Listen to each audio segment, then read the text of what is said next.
muchas gracias por invitarme para compartir con vosotros, bueno, pues mis conocimientos y sobre todo en mi experiencia clínica en el manejo del SIBO-sulfuro. Y bueno, si os parece, vamos a comenzar. Os voy a compartir una pequeña presentación que he preparado. Y bueno, pues lo hemos llamado el SIBO-sulfuro un gran desconocido, y esto tiene pues un motivo, ¿no? Pues porque hasta hace muy poquito en los test que se hacían para reconocer o diagnosticar este tipo de SIBO, pues no teníamos, digamos, medios o mecanismos, ¿no?, para confirmar la existencia de este gas sobre todo en los test de aliento. Esto es algo que en Estados Unidos ya desde 2, 3 años o incluso un poquito más se venía haciendo, pero aquí en España no. Y cada vez, digamos, es más patente, ¿no?, que las personas vengan con este tipo de síntomas. Y bueno, pues para deciros, bueno, lo que ya os he comentado, repetir un poquito, que sobre todo que sepáis que, bueno, yo llevo en el estudio de la microbiota y la disbiosis muchísimos años, inicialmente de forma personal, y bueno, que yo vengo del mundo del laboratorio, del mundo de la microbiología y la anatomía patológica, y luego desde ahí he estudiado medicina natural, medicina integrativa, fitoterapia, suplementación, nutrición, y bueno, pues estamos en este mundo, sobre todo es muy especializados en la microbiota y en el SIBO. ¿Qué es el SIBO, no? Es una de las cosas que vamos a tener un poquito que repasar, y en concreto qué sería el SIBO-sulfuro. Vamos a ver también qué es, si es bueno o es malo, porque como vamos a ver, pues bueno, no todo es tan malo, pero bueno, pues vamos a ver qué cosas son buenas de la molécula de sulfuro de hidrógeno. Las pruebas y síntomas más habituales o las que tenemos a disposición para poder decidir si nos enfrentamos a un SIBO-sulfuro, y qué tratamiento modulador podríamos poner para ayudar a nuestros pacientes, ¿no?, a la mejoría de la sintomatología. Pues vamos a ello. Así, el SIBO-sulfuro diríamos que es la elevación de este gas, ¿de acuerdo?, que sería el ácido sulfídrico, es el sulfuro de hidrógeno, o bien, fijaros lo que comento, el aumento de bacterias reductoras de sulfato, de compuestos de azufre, que producirían en su metabolismo este gas, ¿de acuerdo?, este sulfuro de hidrógeno.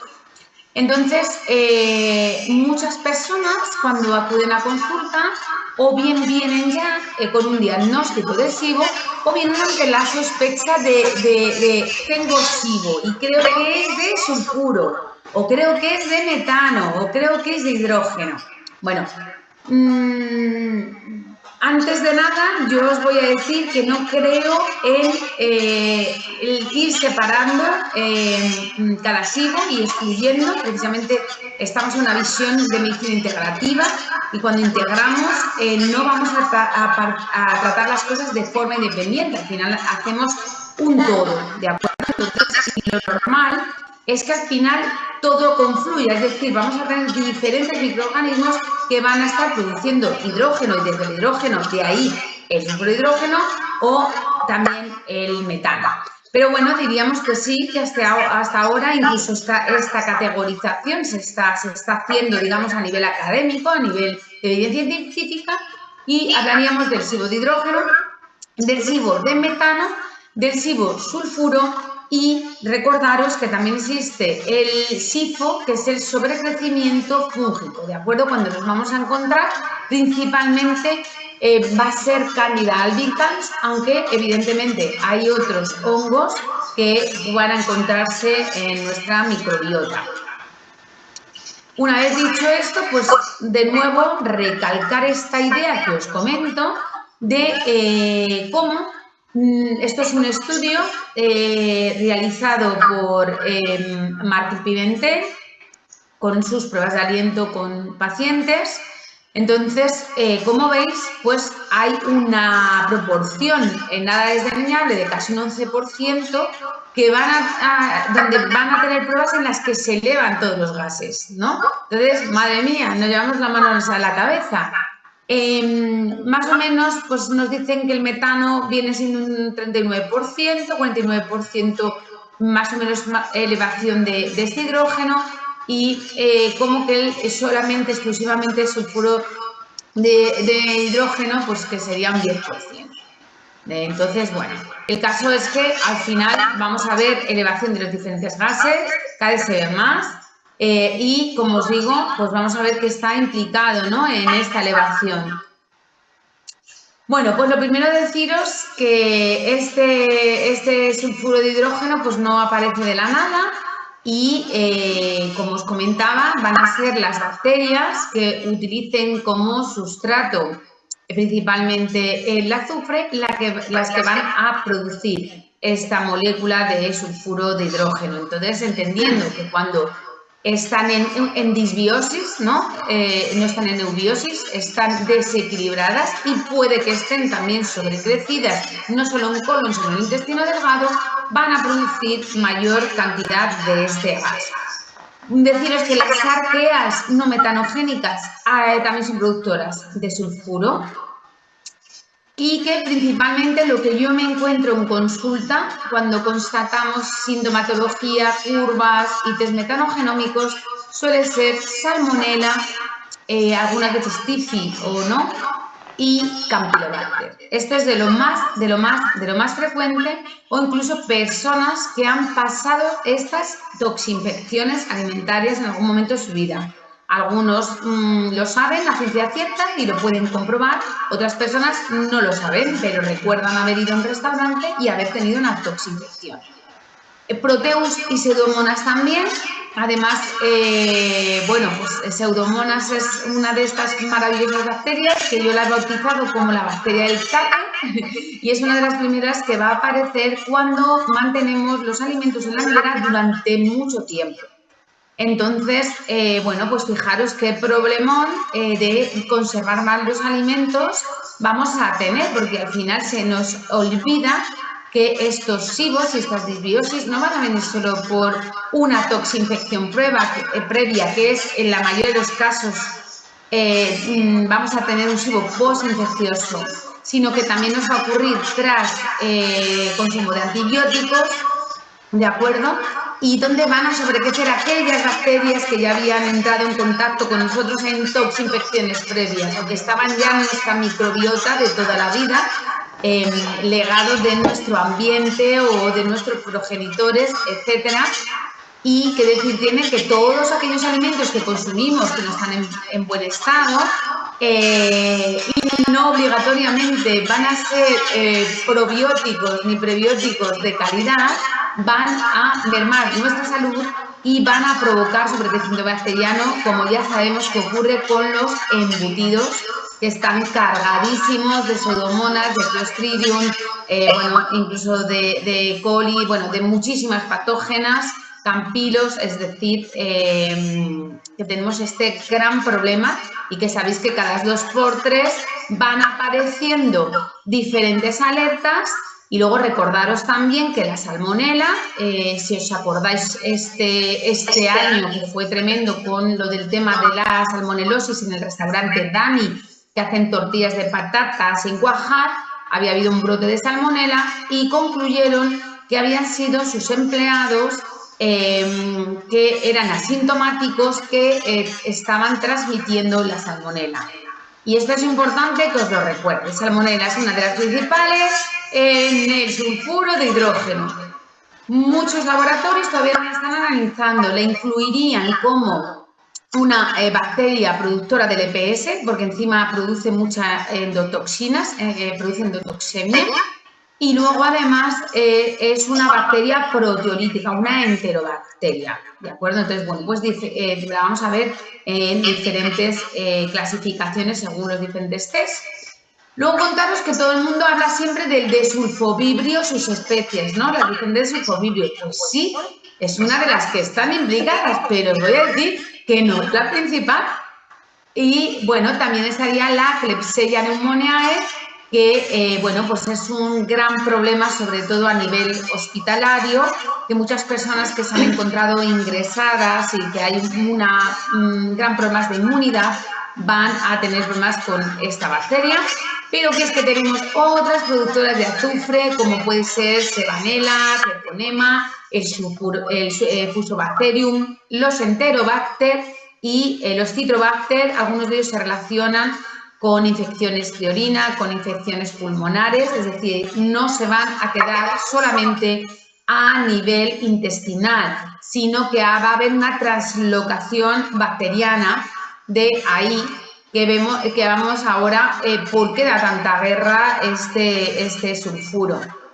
Como os decía, ¿de dónde van a tener su energía? Pues de los compuestos azufrados. Entonces, esto es importante saberlo, ¿no? Es decir, si yo ya tengo estas bacterias sobrecrecidas o en ese estado de disbiosis que están produciendo ese gas, ¿de qué se van a alimentar, no? Igual que la gente propone las diferentes dietas FODMAPs, ¿no? Porque nos dicen que es que cuando las bacterias se alimentan de los FODMAPs, ¿no? De los fosfoligosacáridos, bueno, deciros que esto no es realmente así. Las bacterias se van a alimentarnos de azúcares, también de proteínas, de aminoácidos y también de grasas. Y este es el caso de todas estas bacterias que yo os presentaba. Sobre todo los aminoácidos azufrados que contienen cisteína y metionina, uno de nuestros aminoácidos esenciales.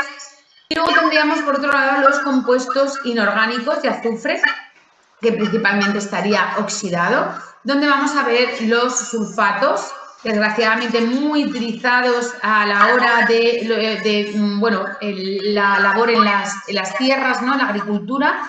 Se usan muchos sulfatos, pues como os decía, como fitosanitarios, ¿no? Agroquímicos. Los sulfitos están de moda, que son conservantes alimentarios. Los tiosulfatos, que también son tanto conservantes como fertilizantes. Los cetationatos y el azufre elemental.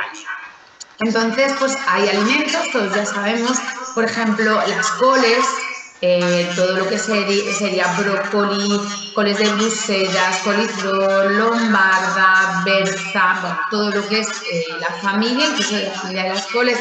También tenemos de género brásica, diferentes alimentos que no son los típicos que nos solemos a veces encontrar, como algunos tubérculos. Y luego los aliáceos, que principalmente tenemos puerro, ajo y cebolla, hojas verdes, principalmente espinaca, acelga, lechugas, la soja y otras legumbres, pero principalmente la soja tiene un contenido muy importante en metionina, la levadura de cerveza, las tripas de girasol, bueno, en general los frutos secos, pero os pongo un poquito lo más llamativo, ¿no? Lo que mayor contenido tiene. Sería pipas de girasol, nuez de Brasil, que la utilizan muchas personas cuando tienen hipotiroidismo y luego nos liamos, que ya tenían disbiosis previa y nos liamos en un abuso y puede no irnos muy bien. Cacahuetes, quesos principalmente curados, carnes, dentro de las carnes las aves, los huevos, pescados azules y mariscos. Ahora bien, es que el azufre es la molécula de la vida. Es algo que yo siempre digo. No podemos vivir sin azufre. Es impensable. Entonces, yo como nutricionista, cuando hablo de estas cosas, siempre intento que esta información la veamos de una forma muy crítica, ¿de acuerdo? Porque no puede hacerse una exclusión de todo lo que lleva azufre, porque entonces no es incompatible con la vida y no podríamos vivir, ¿de acuerdo? Sobre todo entonces que recordemos que el principal esfuerzo que hoy en día hay que hacer es eliminar los conservantes alimentarios. Recordemos que estos sulfitos están catalogados del E200 al E299 y otros aditivos como el cletariolato que os decía o los tiosulfatos y asimismo en esto de la disbiosis intestinal tenemos que evitar totalmente cualquier aditivo alimentario, porque ya sabemos que hay otros estudios que también los carragenanos también nos podrían dar problemas, y incluso los vemos también como una pequeña fuente, también como proteína que es como combustible, ¿no? Como energía, fuente de energía para el metabolismo de estas bacterias. Entonces, claro, decimos, bueno, el sulfuro de hidrógeno, amigo o enemigo, el azufre, somos azufre, es la molécula de la vida, es lo esencial, todo empezó con el azufre. ¿Qué pasa aquí? Pues claro, recientemente, o sea, no hace mucho, han salido algunos estudios pues que nos hablan que es que no es tan malo este sulfuro de hidrógeno y que es necesario, que resulta que realmente va a ayudarnos a tener más energía mitocondrial, ¿no? Va a darnos esa energía que necesitan nuestras células. Fijaros ahora qué de problemas estamos teniendo derivados de las disbiosis, de la permeabilidad intestinal, con personas que tienen problemas mitocondriales, estas personas que tienen cansancio y fatiga crónica, fibromialgias, ¿verdad?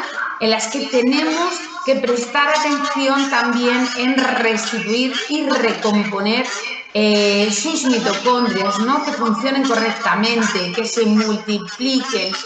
Entonces, bueno, pues vemos esta enzima que va a ser muy importante, una de ellas, la sulfuroquinona oxidorreductasa, que como os digo, sería buena, sería positiva y nos ayudaría para producir energía en nuestras células. Pero ¿qué ocurre? Que en exceso, cuando tenemos un gran exceso de este gas, se produce totalmente lo contrario y va a llevarnos a una intoxicación a veces mortal, con lo cual es lo que lo que nos alerta ahora, ¿no? Es decir, bueno, la necesitamos, es beneficiosa en unas concentraciones normales, en una situación de homeostasia en la que el cuerpo es capaz de hacer sus funciones metabólicas, de detoxificación de desecho, y yo puedo vivir perfectamente, ¿no? Como nos podría pasar con el ácido úrico, ¿no? Con la urea, etcétera. Pero bueno, finalmente, ¿qué hemos visto? Que la deficiencia de Curie va a provocar un aumento de estos niveles de sulfuro de hidrógeno intracelulares, y que también nos va a producir cambios pues, con la glutatión o diferentes neurotransmisores cerebrales. De ahí que cuando nosotros tenemos excesivo sulfuro tengamos muchos síntomas neurológicos, ¿de acuerdo? Mucha niebla mental, como os decía, mucha fatiga, mucho cansancio y incluso alteraciones, ¿no? Lo hemos visto, por ejemplo, en síndrome de Down y en otras enfermedades neurodegenerativas, pues tienen un aumento a nivel celular de este sulfuro de hidrógeno, ¿de acuerdo? Entonces, llegan además a afectarnos la presión sanguínea, personas que tienen estas hipertensiones, algunas muy indeseables, no controlables con medicación, y además, pues bueno, fijaros hasta el punto que puede haber modificación celular de la expresión de ciertas proteínas, es decir, cambios a nivel de ADN. O sea, estamos ante un tema que es maravilloso, toda la investigación que se nos viene. Como os decía, bueno, podemos recabar diferentes publicaciones, pero fijaros, ¿cómo empieza todo esto? Pues bueno, empieza sobre todo por el interés que se tiene por el tema de la salud pública respecto a los saneamientos públicos, ¿no? Y de ahí las alcantarillas, las cloacas, que tienen ese olor a azufre, ¿verdad?, de este gas. Y bueno, pues queriendo hacer un trabajo de disminución de estos olores, se encontraron que esta Curie podía ayudar a reducir niveles y encontraron diferentes cosas, y a raíz de estos estudios, ¿no?, en biología, pues empiezan a estudiarse ya en el campo más de la medicina, ¿no?, de la bioenergética, de cómo esa función mitocondrial, cómo lo necesitamos, pero el exceso es negativo, contraproducente, y cómo luego además hay una señalización específica del sulfuro de hidrógeno en el tracto gastrointestinal. Y ahí tengo que deciros que va a ser principalmente en el colon, ¿vale? Principalmente en el colon, donde se produce esta producción de este hidrógeno de azufre, con lo que, bueno, mucho cuidado porque aunque tengamos, como vamos a ver un poquito más adelante, algunos síntomas que son muy característicos y que van a ser más de tubo digestivo superior, eso no quiere decir que es que el azufre esté acampando por sus anchas obligatoriamente por todo el tubo digestivo. De ahí que, como también vamos a ver, se mida principalmente sus niveles en el colon, ¿de acuerdo? Entonces, como os decía, sabemos que es un veneno, pero que es un combustible de energía para las células y una molécula de señalización. Que las células cancerosas lo van a utilizar, que ya se ha visto que está implicado en patologías de enfermedad inflamatoria intestinal, de cáncer de colon.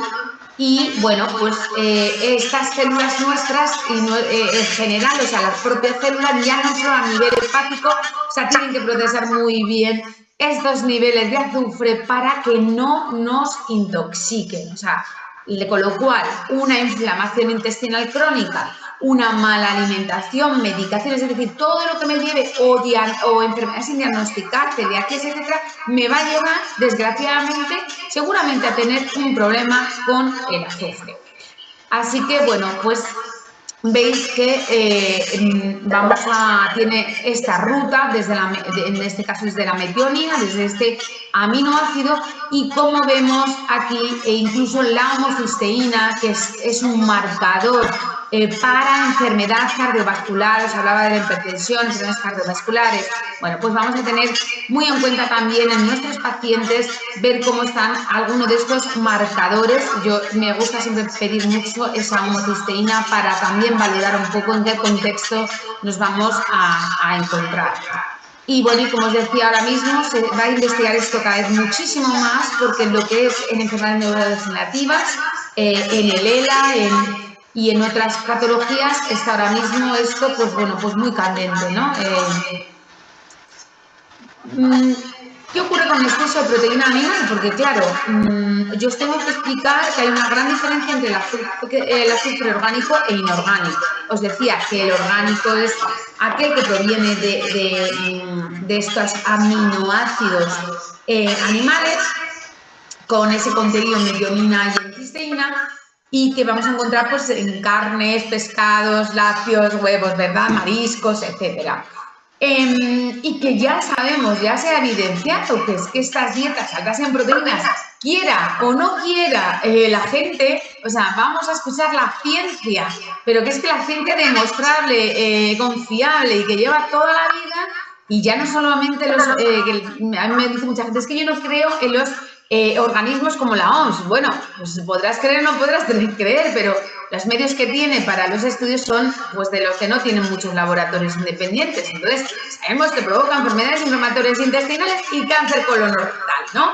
Por mucho que queramos hacer dieta paleo, dieta keto, por mucho que los PNI se empeñen en que hagamos estas dietas, la realidad es que no es saludable. Y la realidad es que hemos llegado a tener gran disbiosis intestinal y tenemos muchos problemas porque nuestra dieta cada vez es más alta en proteínas y en grasas de poca calidad y más pobre en hidratos de carbono de buena calidad, ¿de acuerdo?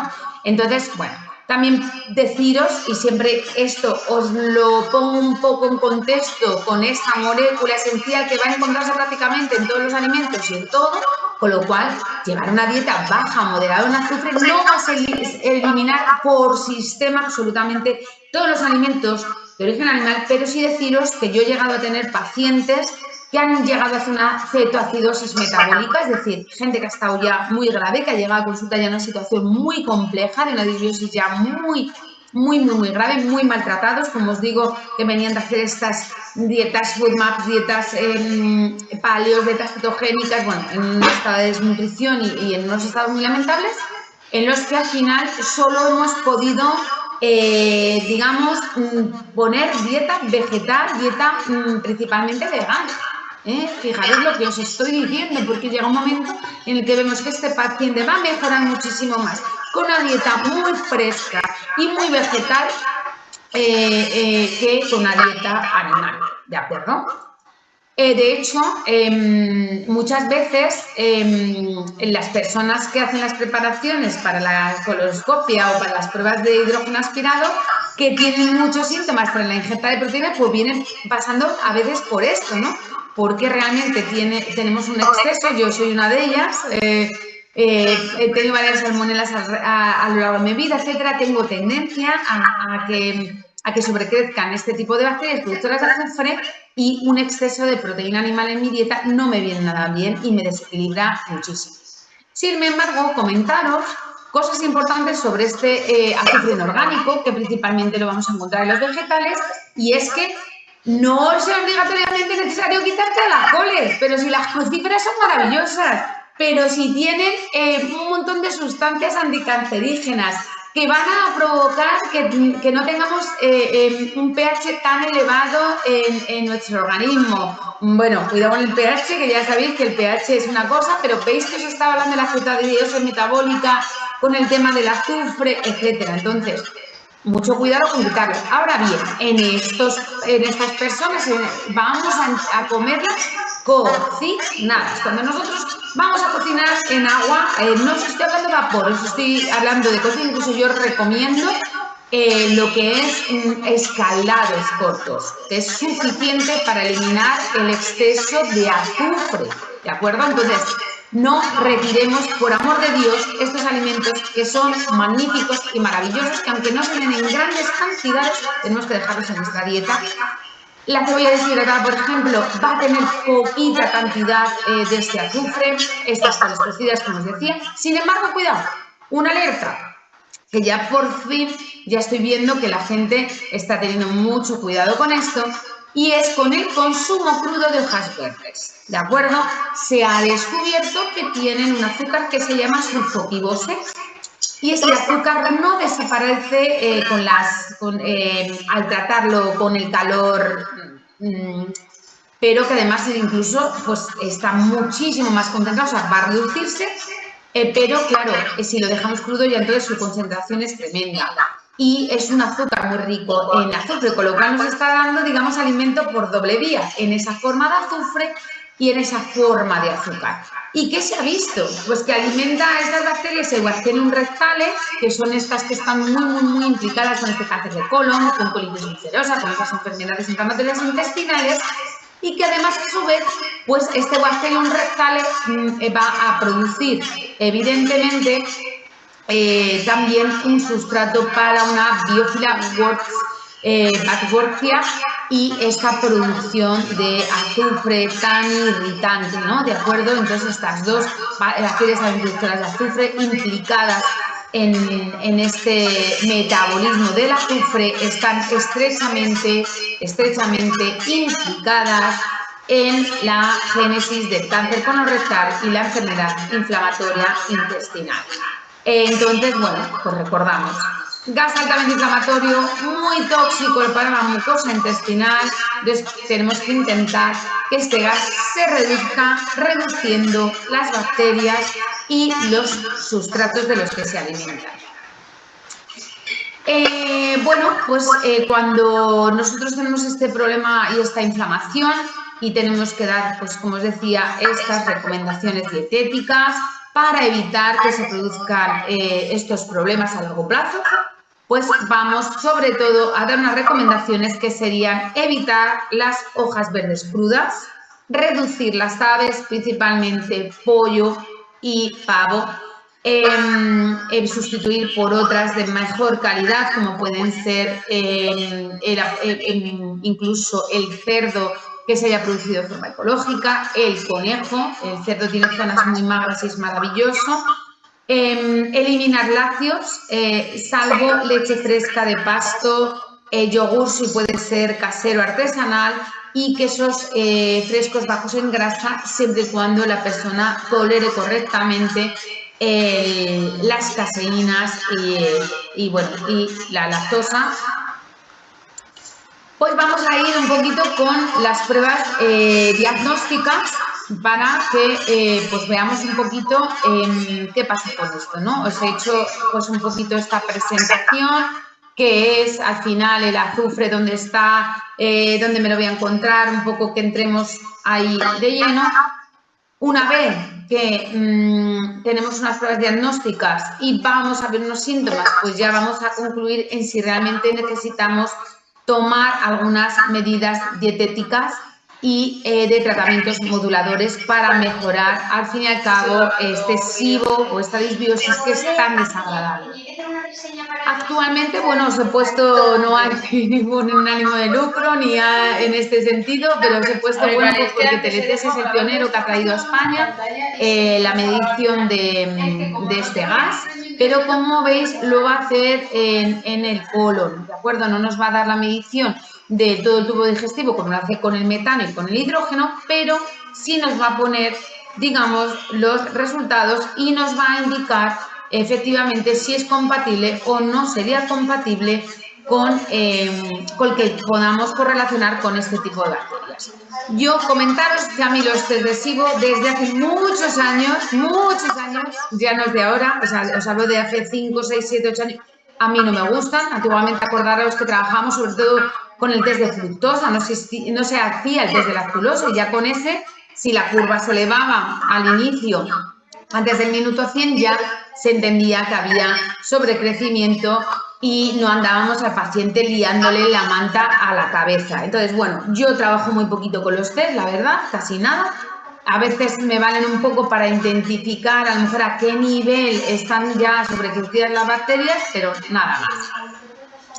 ¿Cómo lo veíamos hasta ahora cuando no disponemos de estos test? Todavía tenemos pacientes que van a venir con test en los que van a medir solo metano y que van a medir solo hidrógeno y están con unos síntomas horribles y vienen desesperados porque sus médicos digestivos les ha dicho que no tiene SIBO y vienen con unas curvas planas, ¿verdad? Que vamos a ver así. Bueno, pues esto siempre lo habíamos dicho, que se correlacionaba mucho con que si midiéramos el sulfuro de hidrógeno se iba a elevar, ¿de acuerdo? Entonces, bueno, pues si efectivamente tenemos un paciente que viene con esta prueba, que además correlacionamos con clínica, pues yo sinceramente no le haría hacerse un test para medir el azufre porque yo no le vería ningún sentido. Yo lo que trabajo, sobre todo los que me conocéis, yo estoy muy especializada en microbiota y disbiosis intestinal y por eso trabajo con test de microbiota, test de disbiosis y test metanogénicos porque me dan esa capacidad de poder ayudar a mi paciente de una forma mucho más específica, más yendo a la diana del problema, pero deciros como siempre que ya sabéis que no es una herramienta diagnóstica como tal, que al final es como una pequeña herramienta de uso terapéutico y lo que no aparezca no significa que no existe o que no está. Lo que está, pero lo que no está puede que esté y no haya salido. Pero bueno, hay muchos especialistas que os dirán que no sirven para nada. Desde mi experiencia, pues evidentemente, personas que a lo mejor no tienen esa formación de estar en un laboratorio de microbiología viendo crecer las bacterias en los diferentes medios de cultivo, o personas que, bueno, pues claro, que no tienen esta formación ni esta práctica, pues puede que evidentemente no les sirva. ¿Y para qué van a hacer gastarse a su paciente dinero si no lo saben interpretar y ni siquiera con ellos son capaces de establecer un buen tratamiento modulador? ¿De acuerdo? Como veis, aquí tenemos muchas de esas bacterias que hablábamos que son productoras de azufre. ¿De acuerdo? Pues estos síntomas, ¿qué ocurre con el SIBO sulfuro? Que parece que lo tiene ahora todo el mundo, que es horrible, ¿no? Parece como la epidemia del azufre, pero bueno, así llevamos casi desde el COVID, ¿no? Parece la epidemia del azufre. Bueno, pues porque va a tener síntomas digestivos y extradigestivos más acusados por esa toxicidad, por esa endotoxemia, esa translocación bacteriana, etcétera. Entonces, como os decía, vamos a encontrar dolor articular. Se asocia mucho con el Helicobacter pylori, reflujo gastritis, es decir, el Helicobacter ya sabéis que no es una infección, que es otra disbiosis de bacterias proteolíticas que también producen LPS, lipopolisacáridos, que es esta endotoxemia que se trasloca, esos dolores de cabeza, evidentemente. A veces, y a mí me ha llegado a pasar hace muchos años, que no lo entendía, iba al médico y claro, me trataban de chiflada, ardor en los ojos, además un característico es como una sensación de calor en el ojo, pero que no tienes a lo mejor externamente nada, no tienes ni rojetes ni nada, es como un fueguito, ¿no? Como si te pasara fuego por los ojos, era muy, muy curioso. Puede darnos diarrea, estreñimiento, pero os voy a decir que cuando ya tenemos un sulfuro muy importante, vamos a tener unas diarreas muy, muy, muy azufradas, ¿no? Con un olor, con muy mal olor, hinchazón, pero no todo el mundo va a tener gran distensión abdominal, o sea, a veces se tiene más con un metano.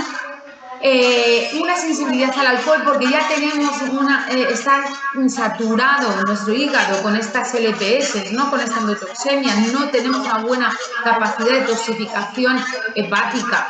Está muy asociada a esta cistitis intersticial, vejiga hiperactiva, molestias urinarias, reactivación de la E. coli, etcétera, etcétera. Dolor abdominal, provoca mucha sensibilidad visceral. Vamos a ver urticaria y no obligatoriamente vamos a tener siempre la histamina elevada, es decir, ya tenemos suficientes tóxicos con el azufre como para encima meter histamina, porque mucha gente se va, ¡ay, histamina, histamina! No, no, no. Otra cosa sería encontrarnos, por ejemplo, E. coli, cándidas, ¿no? Ahí sí, son más productoras de histamina, en este caso no. Y luego hay gente que puede describir un olor corporal que recuerda bastante al amoníaco. Entonces, pues bueno, vemos que es un SIBO o una disbiosis en la que prácticamente todo el tubo digestivo va a estar afectado, con lo cual es incómodo, no, lo siguiente, muy incómodo, muy desagradable, ¿no? Tenemos síntomas muy variados, digestivos, intradigestivos. Pues el paciente, además que tiene esa afectación encima neurológica, se desespera y es normal, es muy desesperante. Y entonces, como además ya estamos intoxicados, pues lo que ocurre que es que nos dan antibióticos, nos ponemos peor, más disbiosis, un círculo vicioso, nos dan diferentes moléculas que a lo mejor llevan aminoácidos azufrados en grandes cantidades y nos pueden sentar mal si es que estamos muy, muy mal, etcétera. Bueno, vamos a tener también, que no os lo he comentado, pero en muchos pacientes, como no se procesa bien la metionina en la cistina, también mucha caída capilar, problemas con el cabello. Por eso, que a algunos pacientes que ya se encuentran mejor, les vamos dando un poquito de cisteína en dosis bajas para ayudar a reforzar. Y bueno, pues halitosis también nos hablan, enfermedad periodontal, que no es exclusivamente solo del metano, que también la vemos asociada al metano. Bueno, pues en general, como os digo, bastantes problemas, que sí, es verdad que yo pienso que toda esta información nos tiene que ayudar para poder hacer una medicina integrativa preventiva. Si todos los síntomas son muy exacerbados y duran mucho tiempo, desde luego, pues es que hay que buscar a alguien que nos ayude a mejorar esto, porque podemos terminar haciendo una colitis ulcerosa o podemos terminar teniendo otros problemas. Tratamiento modulador. Bueno, pues es que esto, yo seguramente os diga lo que yo empleo desde la evidencia, desde la experiencia, pero habrá mil cosas que queden por salir, mil cosas que a lo mejor yo todavía no ni sepa, porque en esto seguimos todos aprendiendo todos los días, de todos los compañeros, hasta de los pacientes, y yo en mi caso de mí misma, de todo lo que ha sido mi historia personal, pero bueno, pues al final hay que ayudarse con algo, ¿no? Es decir, tengo que hacer algo, no puedo estar así, necesito poner remedio. Y aunque es verdad que esto no lo he dicho, pero quiero que lo sepáis, el control del estrés, que siempre lo decimos, somos pesados a decir basta, pero es súper importante que los niveles de adrenalina y noradrenalina estén bajitos, porque si no va a poner de nuevo en marcha el aumento de esas enterobacterias, baja de lactobacillus, faltan las competidoras, etc. Pero una vez que yo ya estoy trabajando mi estrés y todo, yo ya tengo metido este lío, tengo mis mucosas irritadas, me quema todo el tubo digestivo, ardo de arriba abajo. Yo recuerdo hace muchos años, ¿no? Porque produce, o sea, digamos, síntomas que pueden parecer alergias, ¿no? Y tenemos este paciente que va al alergólogo continuamente y no tiene usted nada, no tiene usted ninguna alergia, ¿no? Y tiene este problema. Entonces, bueno, pues hay que ponerle un remedio. Sobre todo, ¿cómo vamos a ponerle el mejor remedio? Cuando hemos identificado, como os decía, en un test metagenómico, en un test de microbiota de disbiosis, qué bacterias están implicadas, y podemos usar la berberina, que nos va a trabajar enterobacterias, la semilla de pomelo, que sabemos que es de gran espectro también, con evidencia en salmonela, coli, etcétera, el aceite esencial de orégano, el de clavo y el de menta. Todos estos compuestos y otros más tienen mucha evidencia evidencia, pero estos son bastante seguros, ¿de acuerdo? Los más hepatotóxicos hoy por hoy serían más o menos el orégano, ¿de acuerdo? Y el resto no serían tan hepatotóxicos. Ahora bien, las dosis de elección va a depender mucho de nuestra paciente, de su peso, de su evolución, de cuánto tiempo necesita el tratamiento, cuántos ciclos vayamos a plantear y de, evidentemente, qué marca, ¿no? Qué laboratorio estemos utilizando, ¿no? Pero es importante que añadamos alguno de estos. A veces se hacen pues, pautas con dos, a veces se utiliza solo uno, a veces se hace uno y luego otro. A mí yo varío mucho. Una cosa es que yo con cada paciente trabajo de una forma muy personalizada. Entonces, bueno, pues la verbenina la voy a usar cuando hay mucho proceso diarreico. La semipomelo en procesos más de estreñimiento.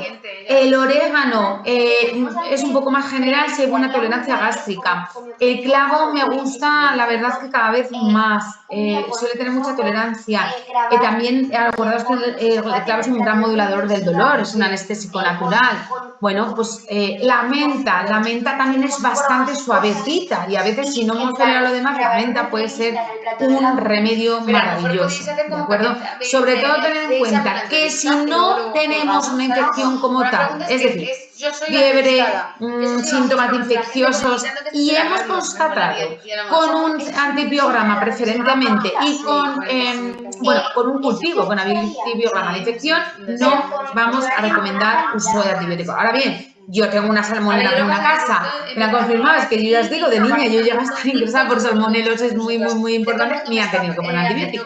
Y uno de los grandes problemas que tenemos es que no se presta suficiente atención por parte de la comunidad científica y por parte de la comunidad médica a las toxificaciones alimentarias. Esto que lleguemos, que hemos salido a comer fuera y que tengamos una diarrea o nos hayamos contaminado en casa por mala higiene alimentaria en casa, pues mucho cuidado, porque lo ideal sería, y siempre os lo digo, acudir justamente las primeras 72 horas, porque después no vamos a poder aislar estas bacterias en los cultivos. De ahí que no salgan en un cultivo clásico y solo las podemos ver en un PCR. Entonces, porque si yo no tengo una cantidad de proliferación muy grande, por ejemplo, una salmonela, a partir del tercer día y hasta los 7 siguientes, y si ya pasa más tiempo, ya no voy a encontrarla en mi cultivo, ¿de acuerdo? No va a crecer en los medios de cultivo, y sin contar con que si nos vamos a un buen laboratorio de microbiología, microecología, no van a saber hacernos cultivos específicos y que hay que saber qué estamos buscando, porque hay 1000 medios de cultivo para poder determinar unas bacterias u otras, así como métodos de detección. Entonces, bueno, recordaros que esto no es una infección, que estamos hablando en todo caso de disbiosis intestinal, ese desbalance por el que sobrecrecen algunas bacterias y tenemos otras reducidas, que es lo que hacen que estas otras ganen terreno. Y tenemos el gran problema, además, de la resistencia a antibióticos. Probióticos, pues yo los uso bastante, sobre todo con muchos procesos diarreicos, pero no solo con eso, sino para modular la microbiota en muchos pacientes. No todo el mundo le van a sentar bien inicialmente, pero están ahí, son maravillosos y hay que utilizarlos. Y las principales cepas que han demostrado beneficios frente a estas productoras de azufre van a ser los acidófilos, el Lactobacillus bulgaricus, el Reuterin, el Plantarin y el K6. Entonces, bueno, pues como os decía, hay estos estudios, pero cuidado, vamos a tener esos efectos mientras los estamos consumiendo. Y hay que personas con una gran disbiosis, con una gran resistencia, que vemos que tienen estas bacterias muy patógenas ahí, muy resistentes, que son esta gente que han hecho 1500 además tratamientos antibióticos, pues vamos a tenerles que dar ciclos de probióticos con bastante frecuencia. ¿Qué otras moléculas vamos a utilizar?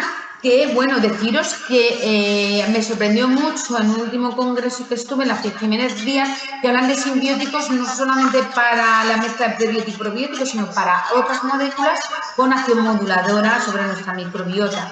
Así tenemos la lactoferrina bovina, que ha demostrado efectos como preventivo e inhibidor del crecimiento de salmonela, por ejemplo, y de otras enterobacterias y productoras de azufre. El omega 3 nos ayuda a reducir esta inflamación sistémica y por ello reducir, como os decía, esta incapacidad de una buena metabolización por parte de las células del azufre, de hacer esa ruta en la que van a digamos, dejar otros compuestos diferentes al ácido sulfídrico, a reducirlos, oxidarlos para que no nos creen problemas. El molibdeno, que es un cofactor en la sulfitoxidasa, bueno, deciros que esto sobre todo a nivel hepático. Entonces hay mucha gente que toma molibdeno y al final se intoxica. Entonces cuidado con el molibdeno. El molibdeno puede ser una opción de ayudarnos cuando tenemos sobre todo como un síntoma de mucha intoxicación. Yo siempre digo no más de 2 meses, nunca, ¿de acuerdo? Porque se puede acumular. Recordaros que impide la correcta absorción de cobre, que si es un síndrome de Wilson estupendo, pero que si no, cuidado, ¿de acuerdo? Porque nos podemos ver con otros problemas. Pero que en algunas personas ayuda y en otras no vemos beneficio del molibdeno, ¿de acuerdo? Esto lo veníamos más en personas con mutación hepática de cara a la detoxificación de azufre, pero cuando es por inflamación, como os decía, a nivel ya celular, a nivel mitocondrial, etcétera, bueno, pues nos ayudaría más, por ejemplo, una Q10, un glutatión, ¿de acuerdo? Y sobre todo acompañar estas moléculas de otros antioxidantes con la vitamina C, con la vitamina E, vitaminas del grupo B, por favor, que son cofactores de la mayoría de reacciones del organismo, que al final, como estamos dejando de comer muchísimos alimentos y estamos reduciendo también la carne, la B12 también y todo el grupo B en general. ¿Qué ocurre? Luego vienen muchas personas, ¿no? Muchos pacientes de estas dietas que han quitado frutas, ¿verdad? Es que justo lo que necesitamos ahora potenciar, ¿verdad? Con miedos, con mucha aversión a comer, ¿no? Y grandes patologías, bueno, vienen desnutridísimos y nuestra maravillosa vitamina D moduladora del sistema inmunitario, de esa microbiota, de la permeabilidad intestinal, bueno, ¿qué deciros? Comentaros también para que podáis, con los médicos que colaboréis, hablar de la lactoferrina CK, sería un marcador para la inflamación intestinal, sobre todo en procesos de diarrea y en los que está implicado salmonela y otras enterobacterias, con lo cual podríamos a lo mejor utilizarlo, igual que la proteína eosinofílica para parasitosis, ¿por qué no? La lactoferrina fecal, que en algunos test de disbiosis ya aparece como un marcador de inflamación. Bueno, pues os ponía un poquito pues esta evidencia que apoya esto que ya un poco veníamos sabiendo, ¿no? Como os decía, todo lo que está implicado en las vitaminas del grupo B, tan necesaria y no obligatoriamente tendrían que ser metiladas, ¿de acuerdo? Vamos a ver en qué casos sí, en qué casos no. Y luego, como os decía, está la lactoferrina bovina, que además se está utilizando a nivel agroalimentario también para evitar problemas. Y bueno, pues para resumiros un poco todo esto que os he querido contar, que la verdad que esto da para horas y horas de cosas, pero un poco que tuvierais como una visión más general, pues hablaros que evidentemente en la mayoría de los casos vamos a tener que usar herbáceos, vamos a valorar cuáles usamos por la sensibilidad del paciente, por evidentemente su epigenética y su... es decir, tiene hipertensión, no tiene hipertensión, que otras enfermedades asociadas, que otros síntomas, ¿no? Que estos probióticos aliados al inicio, a la mitad del tratamiento modulador, al final, estos simbióticos, estas moléculas, muy importante, las primeras 8 o 12 semanas, indiscutible esto, una dieta baja en azufre, de preferencia ecológica, sin glifosato, de que, bueno, nos ha vendido un poquito la Unión Europea, ¿verdad? Y hasta el 2033, ala, el glifosato, que nos está provocando tantísimos problemas, ¿no? Ya sabéis que es un fertilizante y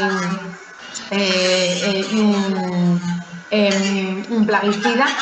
Y luego, pues sin alcohol y café, porque decíamos que necesitamos que esta sulfitoxidasa esté estupendamente y queremos darle un poquito de molibdeno para ayudarla, ¿no? A metabolizar correctamente la Q10, esto y lo otro, y si metemos alcohol y café que inhibe a esta enzima, pues no hacemos nada, ¿no? Que a mí me dicen, ay, pero un poquito de café, por favor, ay, pero una cervecita no puedo. Bueno, que deciros además, el vino y la cerveza tienen sulfitos, hemos dicho que los sulfitos hay que retirarlos. Vamos a ver pacientes que tienen sensibilidad o alergia a sulfitos, al vino, etcétera. Y luego, importantísimo, por favor, importantísimo, abordar la higiene alimentaria en casa y cuándo se come fuera, y que se incorporen estas medidas y esta educación alimentaria para el resto de la vida, porque recordemos que la disbiosis es algo que que va y viene, es decir, acompaña al hombre a lo largo de la vida. Estamos algunos más disbióticos que otros, pero se trata de vivir bien, con mucha calidad de vida y estar muy sanitos. Y bueno, entonces, pues esto es lo que yo considero lo realmente más importante. Seguramente que, bueno, vosotros a lo mejor conocéis otras moléculas, otras cosas, y bueno, yo siempre las pautas dietéticas las baso en dieta mediterránea y, como os decía, pues bueno, a la medida que puedo ir metiendo cada vez más alimentos vegetales de calidad, legumbres, cereales de calidad, ecológicos, intento sin TAC por el tema, y bueno, y que no se haya usado pesticidas ni nada. Y bueno, pues hasta aquí hemos llegado. Daros a todos las gracias, espero que haya sido de utilidad, que os haya resultado interesante, y bueno, muchas gracias, X Salud.